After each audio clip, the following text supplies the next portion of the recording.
ইরানের পারমাণবিক স্থাপনাগুলোতে হামলার পর বিশ্বজুড়ে অনেকেই ভেবেছিল সব শেষ।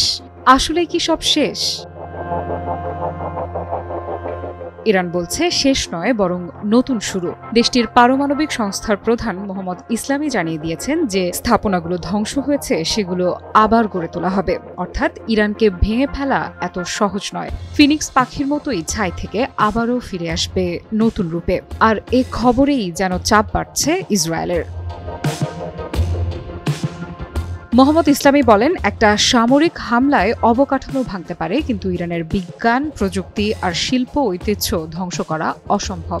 ভাবুন, 4 দশকেরও বেশি সময় ধরে নিষেধাজ্ঞা, চাপ, হামলা এসব পেরিয়ে যে জ্ঞান ভিত্তি দাঁড়িয়ে আছে, সেটি কি এত সহজে থেমে যাবে?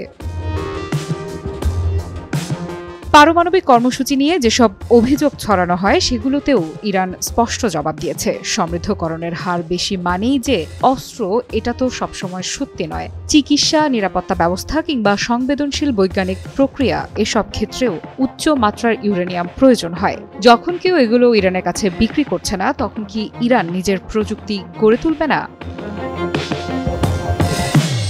মোহাম্মদ ইসলামী একেবারে খোলাখুলি বলেছেন, আমরা বছরের পর বছর ধরে নিষেধাজ্ঞায় আছি। বাইরের কেউ আমাদের নিরাপত্তা ব্যবস্থা বা পরমাণু রিঅ্যাক্টরের সংবেদনশীল যন্ত্রাংশ বিক্রি করে না। তাহলে নিজেদের প্রয়োজনীয় জিনিস নিজেরাই বানানো ছাড়া বিকল্প কি? সবচেয়ে কঠিন বার্তাটি এসেছে যুক্তরাষ্ট্রকে ঘিরে। ইসলামী বলেন, যুক্তরাষ্ট্রের সঙ্গে সরাসরি আলোচনার কোনো দরজা আর খোলা নেই। কেন?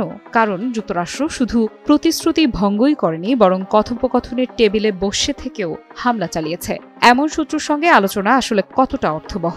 তিনি আরও বলেন, আমেরিকার ইতিহাস ভরপুর ভাঙা প্রতিশ্রুতিতে। ইসলামী বিপ্লবের শুরু থেকে আজ পর্যন্ত ইরানের জনগণের ওপর অন্যায়, নিষেধাজ্ঞা আর আঘাতের তালিকা এত বড় যে বিশ্বাসের কোনো জায়গাই আর বাকি নেই। প্রশ্নটা এখানেই, যার হাতে অগণিত প্রতিশ্রুতি ভাঙার রেকর্ড, তার সঙ্গে নতুন করে কিভাবে চুক্তি করা যায়। এভাবে ইরানের বার্তা আবারও পরিষ্কার হলো, স্থাপনাগুলো ধ্বংস হতে পারে, কিন্তু আত্মবিশ্বাস নয়। কারণ ইরান দেখাতে চাইছে প্রযুক্তি শুধু ল্যাবরেটরিতে নয়, একটি জাতির মনোবল, ইতিহাস আর ভবিষ্যতের সঙ্গে জড়িয়ে আছে। আফরিদা ইফরাত, নিউজ 24।